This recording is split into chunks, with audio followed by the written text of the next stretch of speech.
বিনীত গোয়েল ইতিমধ্যে আপনারা জানেন নবার যে নাম নেওয়া হয়েছিল সন্দীপ ঘোষের পক্ষ থেকে এবং একই রকম ছবি ধরা পড়েছিল বিনীত গোয়েলের ক্ষেত্রে। আর ঠিক সে কারণের জন্য নির্যাতিতার নাম প্রকাশ্যে আনার অভিযোগ, বিনীত গোয়েলের বিরুদ্ধে এফআইআর এর আর্জিতে হাইকোর্টে জনস্বার্থ মামলা। এ বিষয়ে বিস্তারিত কথা বলবো। এই মুহূর্তে রয়েছে আমাদের সঙ্গে আমাদের প্রতিনিধি রিমিক মাঝি। রিমিক, মূলত সেকশন 72 অনুসারে কোনো ভিকটিমের নাম নেওয়া যায় না প্রকাশ্যে, এবং ঠিক সে ঘটনা ঘটেছিল সন্দীপ ঘোষের ক্ষেত্রেও। নবার নাম নেওয়া হয়েছিল। একই ঘটনা বিনীত গোয়েলের ক্ষেত্রেও। ঠিক কি ধরা পড়ছে ঘড়িকাটা 3:06?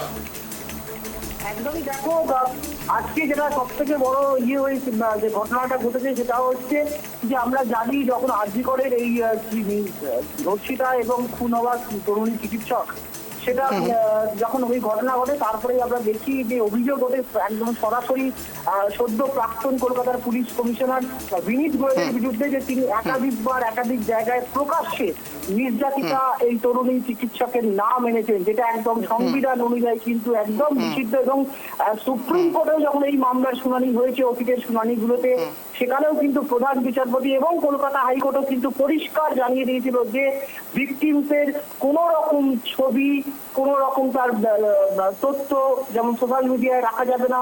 উইকিপিডিয়াকে নির্দেশ দেওয়া হয়েছিল যে উইকিপিডিয়া থেকে তার সমস্ত তথ্য সরিয়ে দিতে হবে, এবং কোনো জায়গাতে কোনোভাবে কেউ এই নির্যাতিতা তরুণী চিকিৎসকের নাম নিতে পারবে না। কিন্তু তারপরেও আমরা দেখেছি যে অভিযোগ একদম সরাসরি বিনীত গোয়েলের বিরুদ্ধে উঠেছিল তৎকালীন পুলিশ কমিশনার, যে তিনি একাধিক কিন্তু এই নির্যাতিতা তরুণীর নাম এনেছেন এবং যেটা সংবিধান বিরুদ্ধ, এবং সেই নিয়েই কিন্তু তার বিরুদ্ধে এফআইআর দায়ের করার অনুমতি বা আর্জি জানিয়ে কিন্তু কলকাতা হাইকোর্টে একটি জনস্বার্থ মামলা করেছিলেন আইনজীবী অমৃতা পান্ডে। এবং সেই মামলার কিন্তু আজকে শুনানি হয় কলকাতা হাইকোর্টের প্রধান বিচারপতি টি.এস. শিবজ্ঞান এবং বিচারপতি বিভাস পট্টনায়কের ডিভিশন বেঞ্চে। সেখানে কিন্তু আজকে তাৎপর্যপূর্ণ নির্দেশ কিন্তু কলকাতা হাইকোর্টের প্রধান বিচারপতির বেঞ্চের পক্ষ থেকে দেওয়া হয়েছে। পরিষ্কার বলা হয়েছে যে যেহেতু বিনীত গোয়েল একজন আইপিএস অফিসার, তাই তার ক্ষেত্রে কোনো আইনমূলক ব্যবস্থা বা পদক্ষেপ বা শাস্তিমূলক কি পদক্ষেপ নিতে পাওয়া যায় সেটা জানার জন্য কিন্তু কেন্দ্রীয় সরকারের যে কর্মীবর্গ এবং প্রশিক্ষণ দপ্তর রয়েছে, সেই দপ্তরের থেকে কিন্তু হলফনামা তলব করেছে কলকাতা হাইকোর্টের প্রধান বিচারপতি ডিভিশন বেঞ্চ। এবং শুধু তাই নয়, এই দপ্তরটা কিন্তু এই যে কেন্দ্রীয় কর্মীবর্গ এবং প্রশিক্ষণ যে দপ্তর, সেই দপ্তর কিন্তু খোদ প্রধানমন্ত্রী নরেন্দ্র মোদীর অধীনে আছে, একদম নরেন্দ্র মোদীর হাতে রয়েছে এই দপ্তরটা। ফলে সেই দপ্তরকে কিন্তু এই মামলাতে, অর্থাৎ বিনীত গোয়েলের বিরুদ্ধে এফআইআর দায়েরের যে জনস্বার্থ মামলা, সেই মামলাতে কেন্দ্রীয় কর্মীবর্গ প্রশিক্ষণ দপ্তরকে পার্টি করার, অর্থাৎ এই মামলার সঙ্গে ওই দপ্তরকে যুক্ত করারও নির্দেশ দিয়েছে কলকাতা হাইকোর্টের প্রধান বিচারপতি ডিভিশন বেঞ্চের। অত্যন্ত একটি গুরুত্বপূর্ণ ঘটনা। এবং যেটা এই মামলাকারী আইনজীবী যেটা অমৃতা পান্ডে যেটা জানিয়েছেন, যে যেহেতু বিনীত গোয়েল একজন আইপিএস অফিসার, ফলে তার বিরুদ্ধে কি রকমের শাস্তিমূলক ব্যবস্থা নেওয়া যায়, কি বলা রয়েছে, নিয়মে কি আছে, সেই বিষয়টা জানার জন্যই কিন্তু কেন্দ্রীয় কর্মীবর্গ এবং প্রশিক্ষণ দপ্তরকে এই মামলায় পার্টি করা হয়েছে এবং তাদের থেকে হলফনামা তলব করা হয়েছে বিস্তারিত জানার জন্য।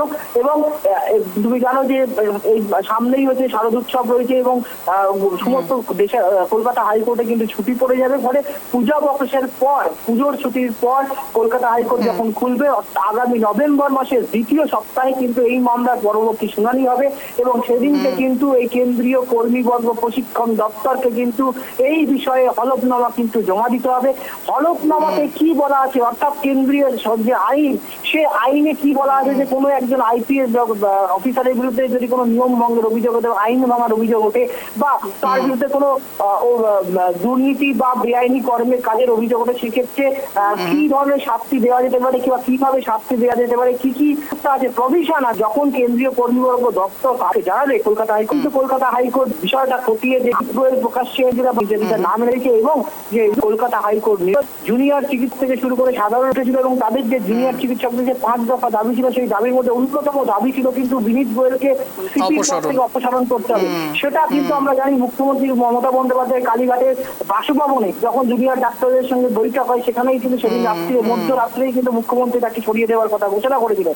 ফলে সিপির পদ থেকে সরে যাওয়ার পরও কিন্তু বিনীত গোয়েল কিন্তু অস্বস্তি কিন্তু বাড়লো, তাতে কোনো সন্দেহ নেই। এবার তাকিয়ে দেখার যে কেন্দ্রীয় কর্মীবর্গ, যে প্রশিক্ষণ দপ্তর, তারা কি প্রভিশনের কথা জানায় এবং যদি প্রমাণিত হয় তাহলে বিনীত গোয়েল যে শাস্তি পাবে তাতে কোনো কিন্তু সন্দেহ নেই। অঞ্জলি। নিঃসন্দেহে রিমিক, বলা যেতে পারে নভেম্বরের দ্বিতীয় সপ্তাহের দিকে সবাইকে তাকিয়ে থাকতে হবে এবং তার সঙ্গে সঙ্গে অত্যন্ত গুরুত্বপূর্ণ একটি আপডেট যে ইতিমধ্যেই চাপা অস্বস্তি কিন্তু বাড়ছে প্রাক্তন সিপির বিনীত গোয়েলের। আপনারা জানেন সিপি অপসারণ হয়েছে, এখন ইতিমধ্যে সিপি হয়েছেন মনোজ ভার্মা। অনেক ধন্যবাদ রিমিক এতটা ডিটেলসে বলার জন্য। আপনারা জানেন ইতিমধ্যেই আরজিকর কাণ্ড নিয়ে ধুন্ধুমার পরিস্থিতি সৃষ্টি হয়েছে এবং তার সঙ্গে সঙ্গে একের পর এক ঘটনা প্রেক্ষাপট পর আসছে, কখনো কুলতলি, কখনো আরজিকর, বিভিন্ন জায়গায় একই রকম ইস্যু, ধর্ষণের সংবাদ শিরোনামে আরজিকরে খুন হওয়া ধর্ষিত তরুণী চিকিৎসকের নাম প্রকাশ্যে আনায় কলকাতার প্রাক্তন পুলিশ কমিশনার বিনীত গোয়েলের বিরুদ্ধে এফআইআর দায়ের করা আর্জিতে কলকাতা হাইকোর্টে হওয়া জনস্বার্থ মামলায় প্রধান বিচারপতি ডিভিশন বেঞ্চ প্রধানমন্ত্রী নরেন্দ্র মোদীর অধীনে থাকা কেন্দ্রীয় কর্মীবর্গ এবং প্রশিক্ষণ দপ্তরের থেকে হলফনামা তলব করল প্রধান বিচারপতি ডিভিশন বেঞ্চ। এবং যেহেতু আইপিএস বিনীত গোয়েল কেন্দ্রীয় ক্যাডারের আধিকারিক, তাই কেন্দ্রীয় কর্মীবর্গ এবং প্রশিক্ষণ দপ্তরকে যুক্ত করার নির্দেশ দিলেন প্রধান বিচারপতি টি এস শিবগানম এবং বিচারপতি বিভাস পট্টনায়কের ডিভিশন বেঞ্চ। নজর থাকছে আমাদের।